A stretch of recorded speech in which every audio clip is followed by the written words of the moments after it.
बिस्मिल्लाहिर्रहमानिर्रहीम। बेटा कल हम थे इलास्टिक डिमांड के ऊपर, ठीक है। और हमने इलास्टिक डिमांड को गो थ्रू किया था। इलास्टिक डिमांड का मैं आपको दोबारा बता दूं, मैंने कहा था इलास्टिक डिमांड क्या होती है। जब हमारे पास ग्रेटर चेंज आए क्वांटिटी डिमांडेड में, ग्रेटर ग्रेटर चेंज आए, ह्यूज चेंज आए, ज्यादा चेंज आए क्वांटिटी डिमांडेड में with respect to with respect to change in price, ठीक है ना। Change in price, greater change आए, ज्यादा चेंज आए क्वांटिटी डिमांड में with respect to change in price. तो कभी कभार लोग कहते हैं कि ग्रेटर चेंज आ रहा है क्वांटिटी डिमांडेड में, ग्रेटर चेंज आ रहा है क्वांटिटी डिमांडेड में with respect to lesser change in price, ठीक है। इसको हमने ग्राफिकली भी एक्सप्लेन किया था और न्यूमेरिकली भी आपको समझाया था। ग्राफिकली मैंने आपको ये ग्राफ बना के दिया था और मैंने उसमें ये बताया था कि फॉर सपोज ओरिजिनल प्राइस ये है P1 और ओरिजिनल क्वांटिटी ये है Q, ठीक है। अब हमने क्या कर दिया, प्राइस को रिड्यूस कर दिया। प्राइस को रिड्यूस कर दिया तो क्वांटिटी में क्या होगा, इजाफा होगा। लॉ ऑफ डिमांड क्या कहता है, प्राइस कम होगी तो क्वांटिटी में क्या होगा, इजाफा होगा। तो प्राइस को हमने रिड्यूस कर दिया। प्राइस को रिड्यूस करने से क्या हुआ, हमारे पास जाहिर सी बात है कुछ नुकसान हुआ हमें। वो नुकसान वाला पोर्शन ये रहा, ये नुकसान वाला पोर्शन है, ये आपको लॉस हुआ है, मतलब ठीक है ना, ये आपको लॉस हुआ है। लेकिन साथ में आपको फायदा भी हुआ है, क्वांटिटी बढ़ने की वजह से आपको फायदा भी हुआ है। ये फायदे वाला सेक्शन है आपके पास, ठीक है। सो आप फायदा नुकसान छोड़े, सिर्फ ये देखें कि प्राइस में कमी आने की वजह से, यानी प्राइस में जो चेंज है वो कम शो हो रहा है। आप देखें ये एरिया कम है, ये वाला रेक्टेंगल कम है, और हमारे पास क्वांटिटी वाला रेक्टेंगल क्या है, बड़ा है।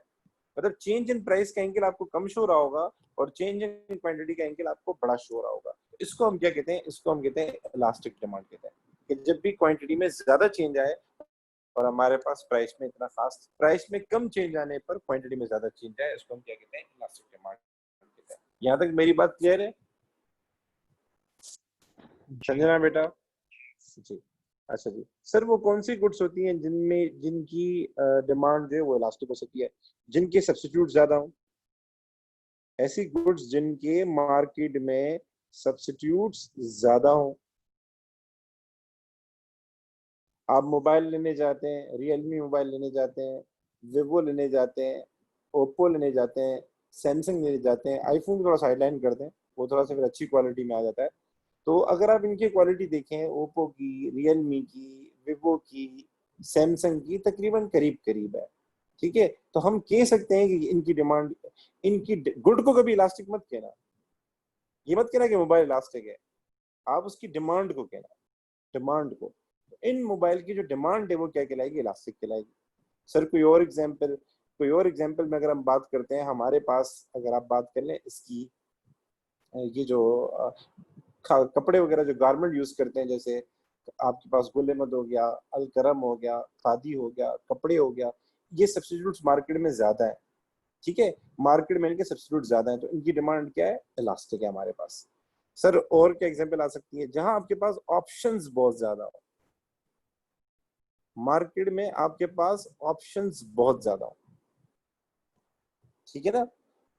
आपको हैदराबाद से कराची जाना है, ठीक है, तो आप गाड़ी के अंदर भी जा सकते हैं, आप जो है क्या नाम है बस के अंदर भी जा सकते हैं, आप वैन के अंदर भी जा सकते हैं, आप ट्रेन के अंदर भी जा सकते हैं, ठीक है ना। सेम है, जिस तरीके से हमें कभी तो ट्यूशन लेनी होती है कभी कभार टीचर से, अगर सारे टीचर सेम क्वालिटी दे रहे हैं तो हमारे पास फिर बहुत सारे ऑप्शन होते हैं, फलां टीचर के पास जाओ, फलां टीचर के पास जाओ। इनकी डिमांड भी फिर इलास्टिक हो सकती है अगर क्वालिटी सेम है, तकरीबन सारे टीचर सेम क्वालिटी वाला पढ़ा रहे हैं, तो फिर जाहिर सी बात है हम अपना फायदा देखेंगे, ठीक है। जो प्राइसेस कम करेगा लोग, उसके पास ज्यादा रश लग जाएगा, उसके पास लोग ज्यादा जाएंगे। तो जहां सब्सिट्यूट ज्यादा हो, जहां पर ऑप्शन ज्यादा हो, जहां पे ब्रांड लॉयल्टी कम हो, ब्रांड लॉयल्टी क्या हो, कम हो, मतलब लोग ब्रांडिंग के पीछे नहीं भागते हो ज्यादातर, ठीक है। ब्रांड लॉयल्टी हमारे पास क्या हो, कम हो, वहां पर आपको ज्यादातर क्या होगी, इलास्टिक डिमांड मिलेगी। तो अमूमन अगर हम जब बात करते हैं गारमेंट्स की, तो गारमेंट्स में आपके पास इलास्टिक डिमांड है, ठीक है। सर मोबाइल की बात करते हैं, मोबाइल में आपके पास इलास्टिक डिमांड है, ठीक है। फुटवेयर की बात करते हैं, अब जैसे जूते सर्विस के भी आते हैं, बाटा कंपनी की भी आते हैं, इंग्लिश की भी आते हैं। अगर हम सेम क्वालिटी पे सबको रखें, इसमें भी अगेन सब्स्टिट्यूट आपके पास बहुत ज्यादा है। आप बाटा के पहने, सर्विस का पहने, और ब्रांड लॉयल्टी नहीं हो। ब्रांड लॉयल्टी ये है कि जैसे कुछ लोग हैं वो आईफोन की प्रोडक्ट लेते हैं, कुछ भी हो जाए, एप्पल की प्रोडक्ट लेंगे, लैपटॉप लेंगे तो मैकबुक लेंगे, टैबलेट लेंगे तो आईपैड लेंगे, मोबाइल लेंगे तो आईफोन लेंगे, मतलब जिंदा एप्पल पे ईमान लेकर आए, बस अंधे हो गए एप्पल के पीछे। तो जहां फिर ब्रांड लॉयल्टी होगी ना, फिर वहां इलास्टिक डिमांड नहीं आएगी, फिर वहां इन इलास्टिक आएगी। वो उसका उलट है। ठीक है, ब्रांड लॉयल्टी नहीं हो मतलब मुझे मतलब नहीं है नाम बड़ा है या नहीं है, बस मुझे चीज से मतलब है। ठीक है, यहाँ तक मेरी बात क्लियर है बेटा? जी बेटा शाफ अपना अमार, बेटा बात समझ में आ रही? ठीक है, तो इन चीजों की हमारे पास क्या होती है, डिमांड क्या होती है हमारे पास, इलास्टिक होती है। ठीक है, इनकी डिमांड हमारे पास क्या होती है, इलास्टिक होती है। अच्छा जी, दूसरी जो बड़ी इंपॉर्टेंट चीज है जो सप्लायर के लिए होती है, कि वो उसके लिए ये क्यों इंपॉर्टेंट है कि किसी भी प्रोडक्ट की डिमांड इलास्टिक है या इलास्टिक है, ये क्यों इंपॉर्टेंट है? क्योंकि उसको फायदा कमाना है, उसको रेवेन्यू कमाना है। वो चाहता है कि ज्यादा से ज्यादा क्या हो, मेरा रेवेन्यू हो, ज्यादा से ज्यादा क्या हो, रेवेन्यू हो। तो उसके लिए ये जानना बहुत जरूरी है कि ये जो डिमांड है इलास्टिक है या इनइलास्टिक है। इलास्टिक डिमांड में ये होता है कि अगर आपने रेवेन्यू कमाना है तो या तो आप प्राइस बढ़ाओ या फिर आप प्राइस कम करो। तो उसको हम पहले चेक करते हैं कि प्राइस बढ़ानी चाहिए या कम करनी चाहिए। अगर हमें ज्यादा फायदा कमाना हो तो उसके लिए प्राइस बढ़ानी चाहिए या फिर कम करनी चाहिए, इसको जरा हम चेक कर लेते हैं। ठीक है, तो नेक्स्ट पेज पे चलता हूं मैं, और इसको मैं कलर चेंज कर देता हूं ताकि आप लोगों को जो है आसानी हो जाए। चेंज टेम्पलेट एंड, ठीक है, ओके, आ जाए।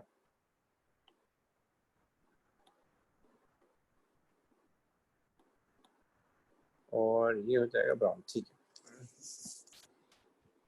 चले जी, हम जरा बना लेते हैं। ठीक है, ये हमारे पास हो गया, ये हो गई प्राइस,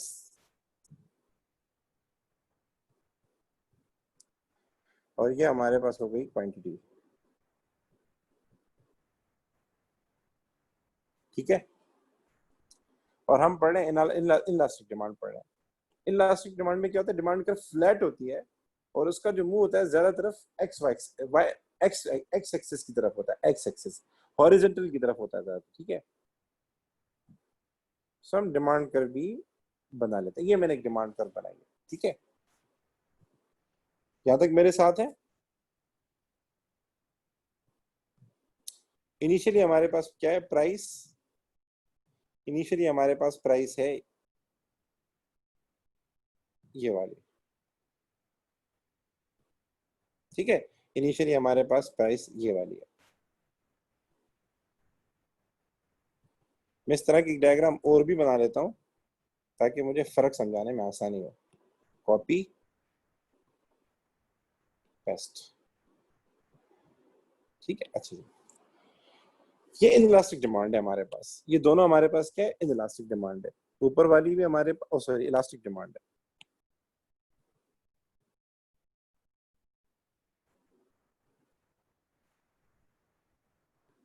हमें ये देखना है कि सप्लायर को अगर अपना रेवेन्यू बढ़ाना है तो रेवेन्यू बढ़ाने के लिए प्राइस बढ़ानी चाहिए कंपनी से, हमें ये देखना है।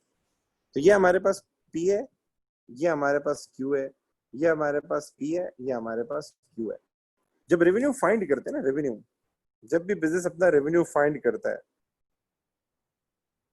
तो वो रेवेन्यू के लिए क्या करता है, प्राइस को, जो उसकी सेलिंग प्राइस है, उसको किससे मल्टीप्लाई करता है, क्वांटिटी से मल्टीप्लाई करता है। किससे मल्टीप्लाई करता है, क्वांटिटी से मल्टीप्लाई कर रहा है। तो अगर हमारे पास प्राइस पी हो और क्वांटिटी क्यू हो तो इस वक्त हमारा रेवेन्यू कितना होगा, उसको अगर मुझे ग्राफिकली शो करना हो, उसको मुझे ग्राफिकली दिखाना हो, तो हमारे पास ये वाला जो एरिया है, ये जो पूरा एरिया है हमारे पास, ये एरिया हमारे पास कहलाएगा रेवेन्यू। यानी इस वक्त जो हमारा रेवेन्यू वो इतना हो रहा है, इस वक्त जो हमारा रेवेन्यू वो कितना हो रहा है, वो इतना हो रहा है। यहाँ तक मेरे साथ है बेटा? क्योंकि जी पी को जब हम क्यू से मल्टीप्लाई करते हैं तो ये पी हो गया, ये आपके पास क्यू हो गया। इस वक्त हमारा रेवेन्यू कितना हो रहा है, इतना हो रहा है। ठीक है, अच्छा, अब सवाल ये बताता है हम प्राइस कम करें या ज्यादा करें अगर हमें रेवेन्यू बढ़ाना हो। अगर हम चाहते हैं हमारे रेवेन्यू में इजाफा हो तो हम प्राइस कम करें या ज्यादा करें। ठीक है, तो हम प्राइस बढ़ा के भी देखते हैं, प्राइस को ज्यादा करके भी देखते हैं। तो पहले हम जरा क्या करते हैं, प्राइस को बढ़ाते हैं। अगर हम प्राइस को बढ़ाते हैं तो क्या होगा, ये मैंने प्राइस को बढ़ाया, ठीक है, तो ये हो गया हमारे पास P1, सॉरी, ये हमारे पास हो गया P1, ये हमारे पास हो गया Q1। प्राइस को जब मैंने बढ़ाया तो हमारा रेवेन्यू क्या हो जाएगा, हमारा रेवेन्यू का एरिया मैं शेड करके दे रहा हूँ, हमारा रेवेन्यू ये हो जाएगा, ये इजाफा हो जाएगा रेवेन्यू में, ठीक है। और ये पूरा रेवेन्यू हो जाएगा प्राइस के बढ़ाने से, ठीक है। और मैं ये पुराना मिटा देता हूँ, आपका रेवेन्यू इतना हो जाएगा, ठीक है। आप लोग मेरे साथ हैं, अच्छी तरह देखें बेटा। हमने प्राइस को बढ़ाया तो हमारे पास P तो ये हो गया और Q ये हो गया, तो हमारा जो रेवेन्यू बनेगा वो ये बनेगा। तो मुझे बताएं इन दोनों डायग्राम को देख के कि रेवेन्यू पहले ज्यादा था या अब ज्यादा है। ये पहले की डायग्राम है आपके पास और ये अभी की डायग्राम, आफ्टर की डायग्राम है। तो मुझे ये देखकर बताएं कि हमारे पास रेवेन्यू पहले ज्यादा था या अब ज्यादा है। अब ज्यादा। जी बेटा, आप देखें लूज कितना किया, आप ऊपर डायग्राम में देखें आपने लॉस कितना किया, जरा चेक तो करें, आपको उससे पता चल जाएगा कि आपने खोया कितना है। ये देखिए, ये आपने खोया है, इतना बड़ा एरिया आपने खोया है। और गेन कितना किया है, अगर मैं जरा मिटाऊं, गेन सिर्फ आपने इतना किया है। अगर ये मैं सारा मिटा दूं, ये पीला कलर का गेन किया बस। अब आप मुझे बताएं रेवेन्यू पहले ज्यादा था या अब ज्यादा है। नीचे वाली डायग्राम पहले की है, तो पहले पूरा ग्रीन कलर शेडेड हमारा रेवेन्यू था, ठीक है ना। अब हमारे पास रेवेन्यू क्या हो गया है, अगर मैं शेड करता हूं तो ये जो हमारे पास येलो कलर आ रहा है ये हमारा रेवेन्यू है। तो इजाफा जो है ना, सिर्फ इजाफा ये ऊपर वाला हिस्से का हुआ है, ये वाला हिस्सा, ये इजाफा हुआ है बस। खोया कितना है, ये सारा आपने जो ग्रीन कलर का है ना, ये आपने खोया है, ये सारा का सारा आपने खोया है। तो आप मुझे बताएं, अम्मार बेटा आप मुझे बताएं, पहले रेवेन्यू ज्यादा था कि अब रेवेन्यू ज्यादा है। अम्मार बेटा मेरे सामने मौजूद है आप। संजना बेटा आप बताएं, पहले रेवेन्यू ज्यादा था कि अब रेवेन्यू ज्यादा है। पहले। पहले ज्यादा था, ठीक है। अच्छा, हम कम करके देखते हैं, हम कम करके देखते हैं, हम वापस अपनी पोजीशन पे जाते हैं और रेवेन्यू कम करके देखते हैं, ठीक है।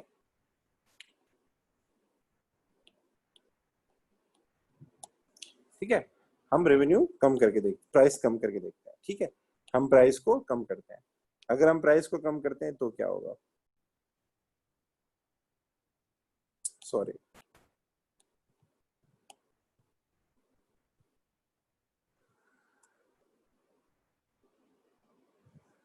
ठीक है, ये मैंने प्राइस को कम किया है, ये हो जाएगा P1, ये हो जाएगा Q1, ठीक है। तो प्राइस को कम करने से क्या हुआ, हमारे पास रेवेन्यू जो है ये हो गया, ये एरिया हमारे पास क्या हो गया, ये सारा रेवेन्यू हो गया। अब जरा बताएं, नॉर्मल लेवल पे, अब इतना प्रिसाइज होके नहीं बता रहा, नॉर्मली बता रहा है, अब आप क्या समझते हैं। तो अभी रेवेन्यू ज्यादा है। अभी रेवेन्यू ज्यादा है, ठीक है ना।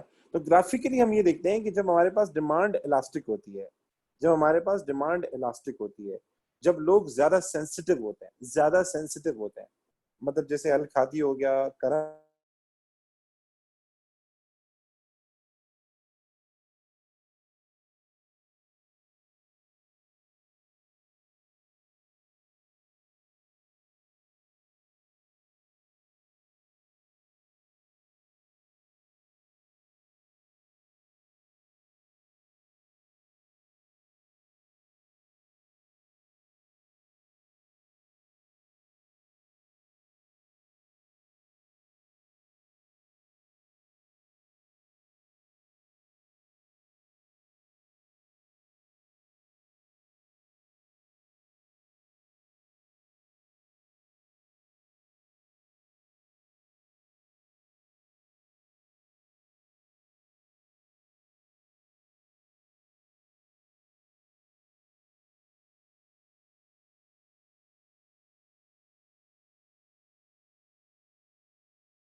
अच्छा क्या आपने मेरे को बोला रिकॉर्डिंग कैसे पॉज हो गई?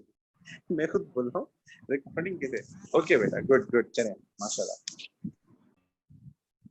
अच्छा बेटा, मैं क्या कह रहा था, मैं कह रहा था हमारे पास जो नॉर्मली अगर आपने देखा हो, ये जितनी भी गुडें जो इलास्टिक होती हैं, लाइक जैसे हमारे पास गारमेंट्स हो गया, मोबाइल्स वगैरह हो गए, तो अमूमन आपने देखा होगा जब हमें सेल बढ़ानी होती है या प्रोड्यूसर को सेल बढ़ानी होती है तो वो क्या करता है, प्राइसेस को रिड्यूस करता है, प्राइसेस को हमेशा कम करता है। तो उससे देखा होगा लोगों का रश बढ़ जाता है, क्योंकि इन चीजों के लोग सेंसिटिव होते हैं, सेंसिटिव। प्राइस कम होती है, लोगों का रश ज्यादा लग जाता है, प्राइस बढ़ जाती है, लोग कम हो जाता है। अगर इसको हमें कैलकुलेशन में देखना हो, इस चीज को हमें कैलकुलेशन में समझना हो, तो मैं कैलकुलेशन में भी आपको समझा देता हूँ। फॉर सपोज मैं लिखता हूँ प्राइस एंड यहाँ लिखता हूँ क्वांटिटी। प्राइस हमारे पास 100 है, क्वांटिटी हमारे पास डिमांड हो रही है 1000। ठीक है, मैं प्राइस में चेंज, प्राइस बढ़ाता हूँ 110 से, प्राइस बढ़ाता हूँ 110, 110 कर देता हूँ या 10% बढ़ा देता हूँ। ठीक है, क्वांटिटी में कमी आ जाएगी, क्वांटिटी कर देता हूँ मैं 700, 30% क्वांटिटी में रिड्यूस कर देता हूँ। ठीक है, अच्छा जी। अब मैं इसकी कैलकुलेशन में नहीं जा रहा कि पीडी यहाँ पर क्या होगा, आप कैलकुलेट कर सकते हैं, आप ये वाला फॉर्मूला यूज कर सकते हैं कि पीईडी इज इक्वल टू, ऊपर हमेशा क्वांटिटी आएगा, नीचे हमेशा प्राइस आएगा, change in quantity divide by price, यहाँ P1 एंड यहाँ Q1 आप कैलकुलेट कर सकते हैं। ठीक है, मैं उस पे आ रहा हूँ कि वेदर की, हाँ, तो -3 आंसर आ जाएगा। 3 क्यों आया? लॉ ऑफ डिमांड की वजह से आया, क्योंकि नेगेटिव रिलेशन है प्राइस एंड क्वांटिटी का। और वैसे जो 3 आता है ना, ये इस 3 का कोई यूनिट नहीं होता। ये तो मैंने समझाने के लिए कल आपको बोल दिया कि अगर प्राइस में 1% चेंज आएगा तो क्वांटिटी में 3% चेंज आएगा। यहाँ प्राइस में 10% चेंज आ रहा है तो क्वांटिटी में 1% के लिए 3% है, 10% के लिए कितना हो जाएगा? 10 इंटू 3 30% हो जाएगा। तो इधर हम चेक करते हैं रेवेन्यू हमारा कितना हुआ है। सर रेवेन्यू कैसे फाइंड करते हैं? जब हम पी को क्यू के साथ मल्टीप्लाई करते हैं। तो आप 100 को 1000 के साथ मल्टीप्लाई करें, ये कितना हो जाएगा? ये हो जाएगा 1 लाख। तो आपका पहले रेवेन्यू कितना था? आपकी पहले सेल्स कितनी थी? 1 लाख थी। अब आपने प्राइस बढ़ा दी, अब मुझे बताएं कितनी हो रही है? 110 को मल्टीप्लाई करें 700 से, चेक करें।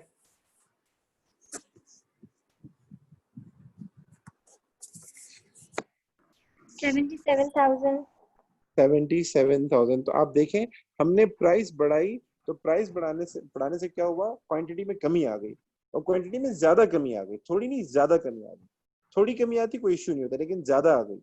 हमने 10% फर्क किया है, 10% बढ़ाया है इसको, चेंज आया, वो ज्यादा चेंज आया। पीडी ग्रेटर है ना आपके पास, 1 से ज्यादा है आपके पास। अच्छा जी, हम कम करते हैं, चलो हम कम करते हैं, डिफरेंस यही करते हैं, पीडी 3 होगा। अच्छा, अब क्या करते हैं? सर अब हमारे पास 100 है ना, हम रिड्यूस करते हैं, 10% रिड्यूस करते हैं, तो ये हो जाएगी 90, और इसको 30% बढ़ा देते हैं, 30% बढ़ा देते हैं, ये कितना हो जाएगा? 1300 हो जाएगा। अब बताएं कितना आ रहा है? अब मैंने प्राइस रिड्यूस किए, अब मैंने प्राइस रिड्यूस किए,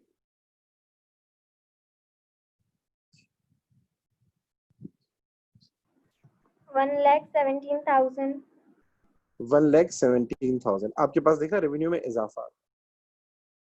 तो जब भी हमारे पास इलास्टिक डिमांड हो, इलास्टिक डिमांड हो, और आप अपने रेवेन्यू में इजाफा करना चाह रहे हैं, आप अपनी सेल्स में इजाफा करना चाह रहे हैं, तो प्रोड्यूसर के लिए बेस्ट ऑप्शन क्या है? वो प्राइसेस को रिड्यूस करे, वो प्राइसेस को कम करे, वो प्राइसेस को कम करें, क्योंकि लोग प्राइस सेंसिटिव हैं। प्राइस जितनी कम होगी लोग उतने ज्यादा अट्रैक्ट होंगे, जितनी कम होगी लोग उतने ज्यादा अट्रैक्ट होंगे। ठीक है, यहाँ तक बात क्लियर हुई? इलास्टिक डिमांड क्या होती है, ग्राफिकली कैसे शो करते हैं? पीडी हमेशा इसका 1 से ऊपर होगा, इंफिनिटी से कम होगा, 1 से ऊपर होगा, इंफिनिटी से कम होगा। और अगर आपको इस तरह की चीजें दी जाए कि प्राइस पहले ये थी बाद में ये हो गई, क्वांटिटी पहले ये थी बाद में ये होगी, तो बगैर फॉर्मूले की भी आप बता सकते हैं। कैसे बता सकते हैं? रेवेन्यू चेक करके। अगर प्राइस कम करने पे रेवेन्यू बढ़ रहा है तो इसका मतलब ये इलास्टिक डिमांड है। यहाँ तक बेटा बात क्लियर हुई आप लोगों को? संजना बेटा ठीक। जी सर, क्लियर है। अच्छा जी, अब ओके ओके ओके, चलें जी, अब आगे चलते हैं। आगे हमारे पास है inelastic demand.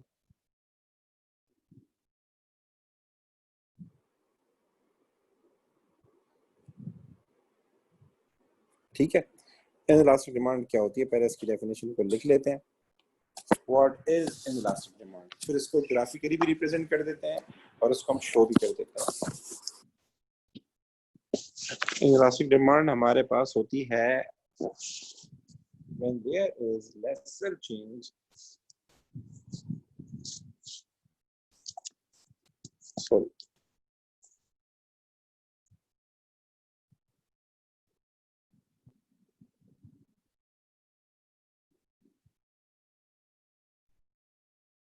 when a large proportionate, इसको आप अपने वर्ड में भी लिख सकते हैं,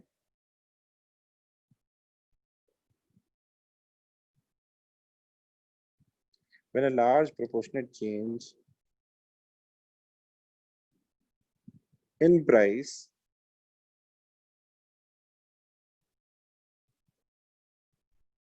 generates a small proportionate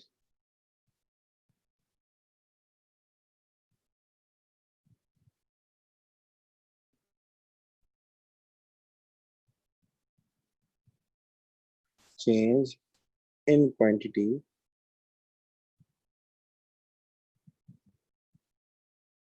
कभी भी किसी प्रोडक्ट को आप मत कहना कि वो इलास्टिक है या इनइलास्टिक है, उसकी डिमांड को कहना, ठीक है। Demand is said to B,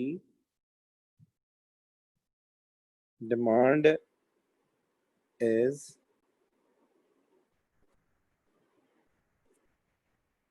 said to be price inelastic। ये इलास्टिक का बिल्कुल उलट होता है, ये इलास्टिक का बिल्कुल उलट होता है। इसको समझने के लिए पहले मैं एग्जांपल दे देता हूँ, ठीक है ना, पहले मैं एग्जांपल दूँ फिर समझते हैं। फॉर सपोज हमारे पास प्राइस है एंड फॉर सपोज हमारे पास क्वांटिटी है, ठीक है। फॉर सपोज हमारे पास प्राइस है और हमारे पास क्वांटिटी है। प्राइस को हम रख देते हैं 100, प्राइस को हम रख देते हैं 100, ठीक है, और क्वांटिटी को हम रख देते हैं 1000, ठीक है। अच्छा जी, प्राइस को हम बढ़ा देते हैं 30% से, प्राइस को हम बढ़ा देते हैं 30% से, ठीक है, 30% से, यानी प्राइस हो जाएगी 130, ठीक है। प्राइस को मैंने 30% से बढ़ाया, यानी 100 का 30% कितना आता है, 30 आता है, तो 30 मैंने इंक्रीज कर दिया। प्राइस जब बढ़ेगी क्वांटिटी क्या हो जाएगी, क्वांटिटी कम हो जाएगी, क्वांटिटी रिड्यूस हो जाएगी, तो क्वांटिटी में जो चेंज है वो कम आना चाहिए। प्राइस में 30% चेंज आया ना, क्वांटिटी में कम आना चाहिए। क्वांटिटी में 10% चेंज कर देते, 10% चेंज कर देते हैं, क्वांटिटी क्या हो जाएगी, कम हो जाएगी, और क्वांटिटी को मैं कर देता हूँ 900। तो इधर अगर आप देखें कि प्राइस में जो चेंज आया है वो कितना है, वो 30% है, क्योंकि 100 का 30% कितना बनता है, 30 बनता है, तो 30 से मैंने प्राइस बढ़ाई है, ठीक है। और ये जो हमारे पास क्वांटिटी में चेंज आया है, आप 1000 का 10% निकालें तो वो कितना बनेगा, 100 बनेगा। क्वांटिटी को मैंने 100 से रिड्यूस किया है, तो यहाँ जो हमारे पास चेंज आया है, क्या नाम है, इसके अंदर 30% चेंज आया है, इसके अंदर हमारे पास 10% चेंज आया है। तो मुझे बताएं किसका चेंज ज्यादा है, प्राइस का या क्वांटिटी का? प्राइस। प्राइस का।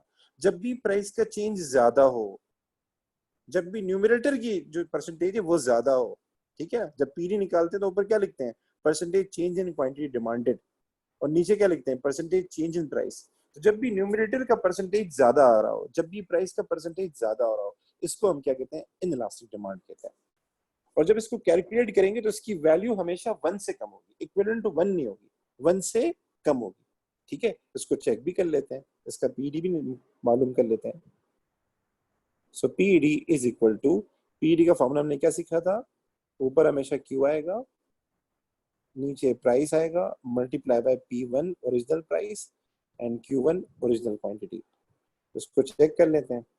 चेंज इन क्वांटिटी क्या होगा, न्यू कौन सी है 900, ओल्ड कौन सी है 1000,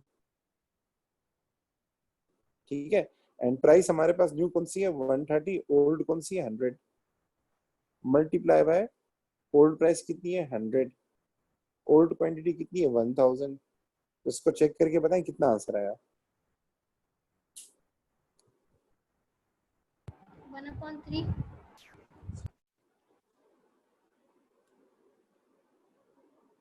जी बेटा। सर -1/3। -1/3, तो इसको अगर मैं लिखूं तो ये हो जाएगा 0.33 हो जाएगा, 0.33 हो जाएगा। ठीक है, माइनस साइन को आप इग्नोर कर दें, आप सिर्फ वैल्यू पे फोकस करें, वैल्यू पे। ये जो 0.33 है या 0.3 कर दें, ये 1 से ऊपर है या 1 से कम है?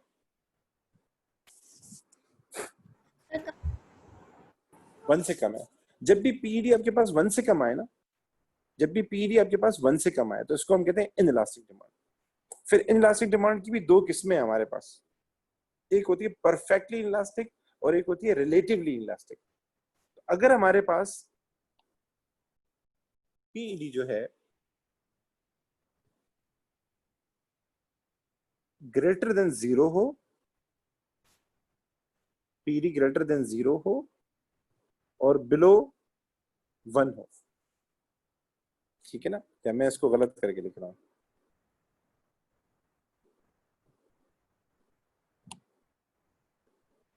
पीईडी जो है आपके पास ग्रेटर देन 0 हो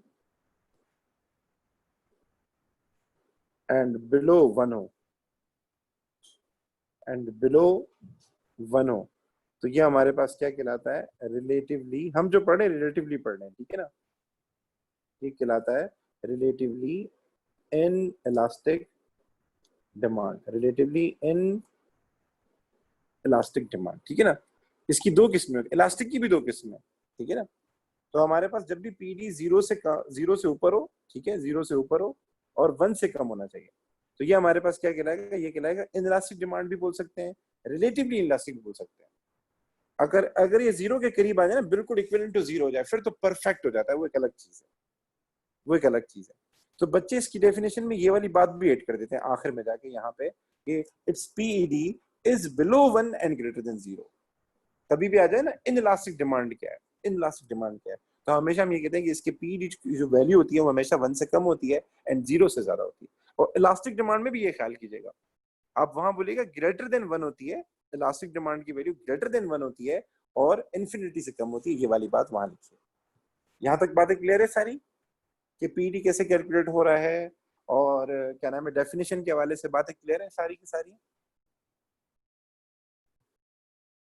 संजना बेटा, यास्मीन बेटा, यहाँ तक बातें क्लियर है?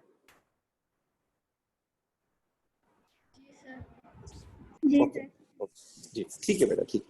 अच्छा सर, सर ऐसी कौन सी चीजें जिसकी डिमांड इनइलास्टिक होती है, मतलब जहां पर यानी मतलब क्या नाम है अपना, ऐसा बिहेवियर होता है कि क्वांटिटी में कम चेंज आ रहा होता है, प्राइस में ज्यादा चेंज आ रहा होता है और क्वांटिटी में कम चेंज आ रहा होता है, क्वांटिटी में कोई इतना खास फर्क नहीं पड़ रहा होता। तो ये वो चीजें होती हैं जिनके सब्स्टिट्यूट क्या होते हैं? लेस होते हैं, जिनके सब्स्टिट्यूट लेस होते हैं, जिसमें लोगों के पास ऑप्शन लेस होते हैं, ठीक है ना? जिनमें जैसे कभी कभार ये होता है कि आपके पास उम्रे का टाइम करीब आ जाता है, रमजान आ जाता है और आपको हज के लिए जाना है, उम्रे के लिए जाना है, अब एक ही जहाज में टिकट है आपके पास, आपके पास ऑप्शन नहीं कि दूसरे जहाज में टिकट बुक करें, तो वो जितने का भी होगा आप लेंगे, आपको प्राइस की परवाह नहीं होगी। इनइलास्टिक डिमांड में लोग प्राइस की इतनी परवाह नहीं करते कि प्राइस ज्यादा है कम है, लेकिन इलास्टिक डिमांड में करते हैं, यानी प्राइस कम होगी तो लोग बोलेंगे यार लेनी चाहिए। तो जहां लेस सब्स्टिट्यूट्स हो, जहां लेस ऑप्शन हो, जहां ब्रांड लॉयल्टी क्या हो ज्यादा हो, जहां पे ब्रांड लॉयल्टी क्या हो ज्यादा हो। कई टीचर्स हैं अच्छा पढ़ाते हैं, ठीक है, हालांकि दूसरे टीचर भी मौजूद है लेकिन वो अच्छा पढ़ाते हैं, उनके पढ़ाने का अंदाज बहुत अच्छा है, पूरी फैमिली उसी के पास जा रही होती है, तो वो जो प्राइस चार्ज करता है लोग प्राइस भी नहीं देखते। डॉक्टर्स हैं, डॉक्टर्स हैं अच्छे हैं, फैमिली डॉक्टर्स हैं, लोग पैसे की परवाह नहीं करते, दोबारा भी जाते हैं उसके पास, ठीक है। इसी तरीके से आईफोन है, लोग जो है क्या नाम है एप्पल की प्रोडक्ट यूज करते हैं कुछ लोग, उसके अलावा कोई और बाय नहीं करना, कितने का हो लेंगे, कितने का हो लेंगे, भले क्या प्राइस हो। तो सर इसकी एग्जांपल क्या हो सकती है? तो नॉर्मली हमारे पास जो नेसेसिटीज होती हैं, नेसेसिटीज, ठीक है, नेसेसिटीज भी इसके अंदर आ सकती हैं। तो सर इसकी एग्जांपल में क्या क्या आ सकता है? इसकी एग्जांपल में हमारे पास आ सकता है मिल्क आ सकता है, आपने देखा होगा ना दूध की कीमत बढ़ गई, रमजान में चल रहा था 50 रुपए का, अब 120 तक पहुंचने वाला है। मिल्क हो गया, आटे की कीमत बढ़ गई, आटा महंगा हो गया, क्योंकि आपके पास चॉइस नहीं है ना। पेट्रोल हो गया, ठीक है ना, ये हमारे पास सारे के सारे क्या है, मिल्क हो गया, फ्लोर हो गया, पेट्रोल हो गया, शुगर हो गया। इसमें आपने हमेशा प्राइस ऊपर चलते देखी होगी, मतलब हमेशा बढ़ती रहती, कम नहीं होती।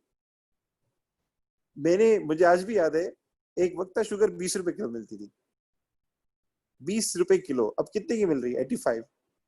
आज से 20 साल 25 साल पहले जाए, 10 रुपीज का, आपको क्या नाम है, 10-15 रुपीज का किलो दूध मिलता था। अब कितना आगे बढ़ चुका है, मेरी बात समझ में आ रही है? जबकि इसके मुकाबले में आप सिम में चले जाएं, सिम में 2001 के अंदर या 2002 के अंदर जो सिम थी वो 5,000 रुपए की मिलती थी, सिम सिम 5,000 रुपए की। अच्छा, उस वक्त थी एक ही कंपनी, तो लोग मजबूरन खरीदते थे। आहिस्ता आहिस्ता कंप्यूटर आते गए, सब्स्टिट्यूट आते गए, वही सिम आज कितने की मिली है? फ्री में मिलती है। तो रीजन क्या है? उसमें कंपटीशन है, उसमें आपके पास सब्स्टिट्यूट अवेलेबल है, उसमें यानी क्या नाम है अपना, लोग जो है क्या नाम है प्राइस सेंसिटिव है, यानी जिस कंपनी की सिम सस्ती होगी लोग वो ज्यादा खरीदेंगे। यहाँ तक मेरे साथ है जी सर। गाइस? अच्छा, अब इसको डायग्रामेटिकली कैसे रिप्रेजेंट करते हैं? अगर हमें डायग्राम बनाना हो तो उसमें कैसे शो करेंगे?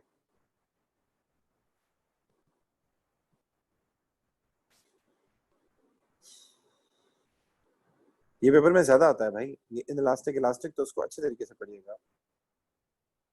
ठीक, ये मैंने वाई एक्सिस बनाया, ये हमारे पास हो गई प्राइस, ये हमारे पास हो गई क्वांटिटी। ठीक है। अच्छा, अब इसमें प्राइस में ज्यादा चेंज आ रहा है, इलास्टिक में प्राइस में ज्यादा चेंज आ रहा है। ठीक है, प्राइस जो है वो डोमिनेटिंग है, प्राइस जो है डोमिनेटिंग है। तो आपने जो डिमांड कर्व बनानी है, कोशिश ये करनी कि उसका जो स्लोप